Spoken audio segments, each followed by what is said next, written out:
اعوذ باللہ من الشیطان الرجیم، بسم اللہ الرحمن الرحیم۔ لائف ویو ود اسرار قریشی کی ایک اور نشست کے ساتھ میں حاضر ہوں۔ اللہ پاک مجھے اچھی بات عطا فرمائے اور اس بات کو آپ تک اچھے طریقے سے پہنچانے کی توفیق عطا فرمائے، آمین۔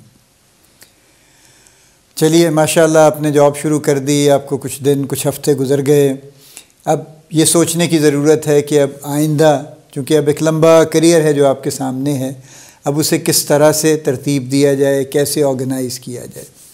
دیکھیے، میں آئی وش کہ آئی کوڈ کلیم کہ جی میں تو ہمیشہ سے آرگنائز تھا اور اس لیے میں نے، اللہ کا شکر ہے جی، میں نے اچھا کام کر لیا، اچھی گروتھ میری ہو گئی اوور دی ایئرز۔ تو یہ غلط ہے۔ آرگنائز میں ہوں، وہ میری گھر سے ٹریننگ تھی اور میرا مائنڈ آلریڈی شاید کنڈیشن تھا یا جو بھی تھا، بہرحال بہت حد تک آرگنائزڈ میں رہا ہوں، شروع سے ہوں۔ لیکن اپنے کریئر کے بارے میں بہت کنسرنڈ اور بہت آرگنائزڈ میں بالکل نہیں تھا، چونکہ میں I was very young when I started, but یہ بھی ایسے ہی ایکسکیوز ہے، بس ہم اس طرح سے توجہ نہیں دی چیزوں کے اوپر۔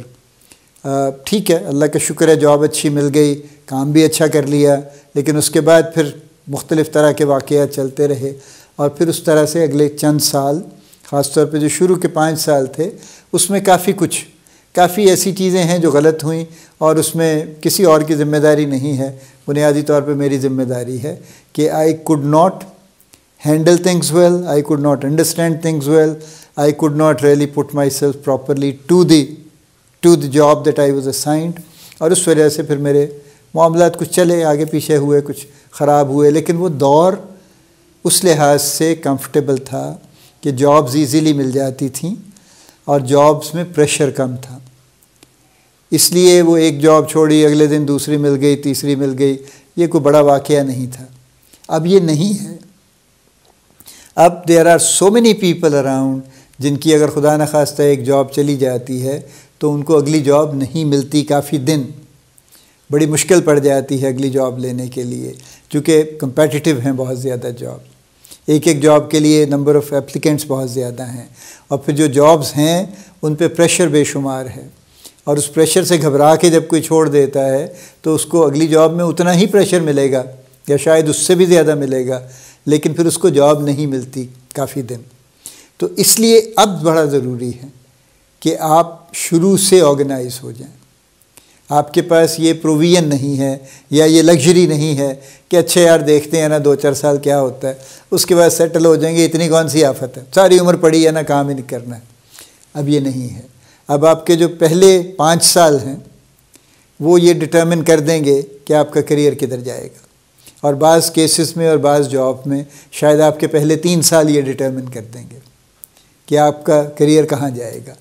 اور یہ یہاں پاکستان میں بھی ایک دو خاص طور پہ آرگنائزیشن تو ایسی تھی جن کے بارے میں نون تھا کہ اگر آپ کی 3 سال میں یہاں پروموشن نہیں ہوتی، فرسٹ پروموشن جوائن کرنے کے بعد، تو پھر آپ کی کریئر مشکل میں ہے، کویسچن مارک ہے، اور اگر 5 سال نہیں ہوتی تو پھر آپ سمجھ لیجئے کہ آپ کی کبھی نہیں ہوگی اس آرگنائزیشن میں، اور نہیں ہوئی۔ یعنی I know people in that organisation جن کی 5 سال میں پروموشن نہیں ہوئی اور اگلے 15 سال بھی نہیں ہوئی نہیں پھر، چونکہ ان کا ایک سسٹم تھا نا، انہوں نے یہ طے کر لیا کہ یہ ہمارا کام کا آدمی ہے اور یہ نہیں ہے، تو جو کام کا آدمی تھا اس کو تو انہوں نے گرو کروا دیا، جو کام کا نہیں تھا اس حد تک تھا کہ ٹھیک ہے یار، بس ٹھیک ہے نا، چلیں، زندگی چلا رہا ہے، ہماری بھی چل رہی ہے، اپنے حصے کا کام کر دیتا ہے تو ہمارے لیے کافی ہے اتنا کام، یا جتنا ہمیں چاہیے اتنا کر دیتا ہے، تو چلتی رہی جاب، ان کی چلتی رہی، لیکن پروموشن نہیں ہوئی۔ اور ظاہر ہے جب پروموشن نہیں ہوتی تو پھر آپ رک جاتے ہیں نا، آپ کی سیلری بھی ایک حد سے زیادہ نہیں بڑھتی، بینیفٹس آپ کے ڈیفینیٹلی نہیں بڑھتے، کسی اور چیز میں اضافہ نہیں ہوتا، تو پھر آپ ایک سرٹن لوور لیول پہ بس سروائیو کرتے رہتے ہیں۔ تو یہ بات بڑی پکی کر لیجئے اپنے دماغ میں کہ آج کل کے دور میں، اور یہ دور پچھلے کچھ سالوں سے چل رہا ہے، شروع سے اگر آپ اپنے کریئر کو کاو نہیں کرتے، بناتے نہیں، ڈیزائن نہیں کرتے، تو آپ کا کہیں پہ بھی پہنچنا مشکل ہے۔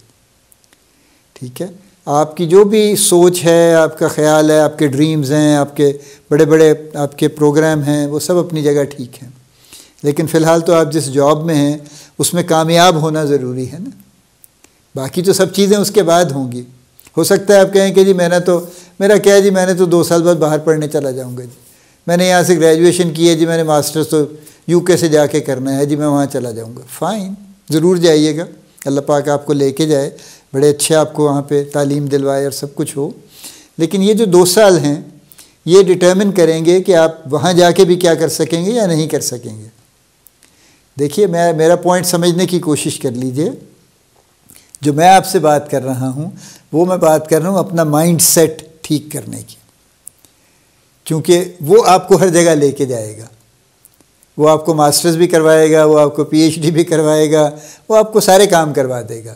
لیکن اگر آپ کا مائنڈ سیٹ وہ نہیں ہے تو پھر اور آپ یہ سمجھتے ہیں کہ میں اس جاب پہ میں کیوں توجہ دوں جی، مجھے کیوں رہنا ہے، میں ابھی تھوڑا آوارہ پھر لوں، ٹھیک ہے نا، دیکھ لیں گے، کچھ ہوگا تو کر لیں گے، نہیں تو نہیں کریں گے. تو آپ کا اگر مائنڈ سیٹ یہ ہے تو یہ آپ کو ہر جگہ تنگ کرے گا، آپ کو ہر جگہ ناکام کرے گا. انفارچونیٹلی، اللہ نہ کرے کہ ہو، لیکن بہرحال واقعہ یہ ہے کہ ایسا ہی ہوگا. اس لیے بڑا ضروری ہے کہ شروع سے آپ آرگنائز ہو جائیے. تو آرگنائز ہونے کے لیے ڈسپلن سب سے پہلے ضروری. پہلا کی ورڈ ہی ڈسپلن ہے. اور ڈسپلن جاب کا کیا ہوتا ہے؟ ڈسپلن جاب کا نمبر 1 یہ ہے کہ آپ کی پنکچویلٹی ٹھیک ہونی چاہیے، آپ کو وقت پہ آنا چاہیے، اور اگر کام مکمل ہو گیا تو وقت پہ چلے جانا چاہیے. اور نمبر 2، آپ کو ٹائم لائنز میں کام کرنے کی عادت ڈالنی چاہیے. یعنی وقت پہ جانا بھی اتنا ہی امپورٹنٹ انڈیکیٹر ہے جتنا وقت پہ آنا ہے. کیونکہ جو لوگ ہر روز گھنٹہ 2 گھنٹے فالتو بیٹھے رہتے ہیں، جن کے پاس اتنا ان کے مینیجرز کو پتہ ہوتا ہے کہ ورک لوڈ اتنا نہیں ہے، وہ یا تو ڈس آرگنائزڈ ہیں کہ وہ وقت پہ کام ختم نہیں کر سکتے، ان کی مینجمنٹ اچھی نہیں ہے، ٹائم مینجمنٹ، یا وہ کام چور ہیں کسی حد تک، اس لیے وہ ادھر ادھر بھٹکتے رہتے ہیں اور کام نہیں کرتے. دونوں صورتیں ان کے اگینسٹ جاتی ہیں. تو اس لیے یہ بڑا ضروری ہے کہ آپ کا ڈسپلن اچھا ہو. تو ڈسپلن میں آنا وقت پہ کام ختم کرنا، اور جو بھی آپ کے ذمہ کام ہیں ان سب کو ٹھیک طریقے سے ختم کرنا، یہ ڈسپلن کا حصہ ہے. ڈسپلن کا تیسرا پارٹ ہے آپ کا لوگوں سے انٹریکشن. اس کو ایک سرٹن ڈسپلن میں ہونا چاہیے، تہذیب کے دائرے میں ہونا چاہیے. ہر کسی کے ساتھ آپ کا رویہ رسپیکٹفل ہونا چاہیے، کیونکہ رسپیکٹ بگیٹس رسپیکٹ. ایکچولی آپ کو بلا وجہ کسی سے خواہ کلوز ہو کے اور زیادہ بے تکلف ہو کے اور ایسی گفتگو نہیں کرنی چاہیے. یہ آپ کا ڈسپلن ہے. یہ چیزیں 5 سال کے بعد شاید آپ سوچئے گا، ڈپینڈس، اگر آپ سیم آرگنائزیشن میں ہیں، پھر آپ کو آرگنائزیشن کو آپ جانتے ہوں گے، وہ آپ کو جانتے ہوں گے، ہو سکتا ہے آپ کی 2-4 دوستیاں بھی ہو جائیں، پھر شاید ابھی بھی شاید ہے، لیکن ابھی انیشلی نہیں. تو اپنے آپ کو آرگنائز کر لیجئے، اور آرگنائز کرنے میں سب سے کی ورڈ ڈسپلن کا ہے کہ ڈسپلن اپنا ٹھیک کر لیجئے. اور ڈسپلن میں یہ بھی ہے کہ آپ جو بھی حال حلیہ بنا کے آتے ہیں آفس میں، وہ پراپر بنا کے آیا کیجئے. یعنی وہ لوگ جو دیر سے اٹھتے ہیں اور اس کے بعد منہ پہ پانی کا چھپکا مار کے اور بال بکھرے ہوئے لے کے اور اسی طرح سے کپڑے جیسے بھی کوئی آڑے ٹیڑھے بغیر استری کے ہاتھ لگے پہن کے آ گئے، یا رنگ برنگے بھی مل گئے تو پہن لیے، کہ نیلی قمیض پہن لی اور کالی پینٹ پہن لی، چلیں وہ تو پھر بھی کوئی کمبینیشن بنتا ہے، لیکن لال قمیض پہن لی اور براؤن پینٹ پہن لی، تو یہ ڈسپلن نہیں ہے. ڈسپلن یہی ہے کہ آپ پراپرلی ڈریس ہو کے آئیں، پراپر آپ کا حلیہ بھی پراپر ہو. اگر آپ داڑھی رکھتے ہیں تو وہ بھی پراپر ہو، نہیں رکھتے تو شیو کرنی چاہیے. اور اگر آپ کے جو بھی بال ہیں، جو بھی آپ سٹائل رکھنا چاہتے ہیں، وہ سٹائل بنا ہوا ہو، بکھرا ہوا نہ ہو. تو یہ سب ڈسپلن کے حصے ہیں. تو سب سے پہلی چیز تو ڈسپلن سیکھ لیجئے اور اس پہ انسسٹ کیجئے، اور ہر روز اپنے آپ کو، جو بھی آپ کو اپنے ساتھ مار کٹائی کرنی پڑے کریں، لیکن اپنا ڈسپلن پکا کر لیجئے. اگر آپ کہیں بھی پہنچنا چاہتے ہیں تو اپنا ڈسپلن پکا کر لیجئے.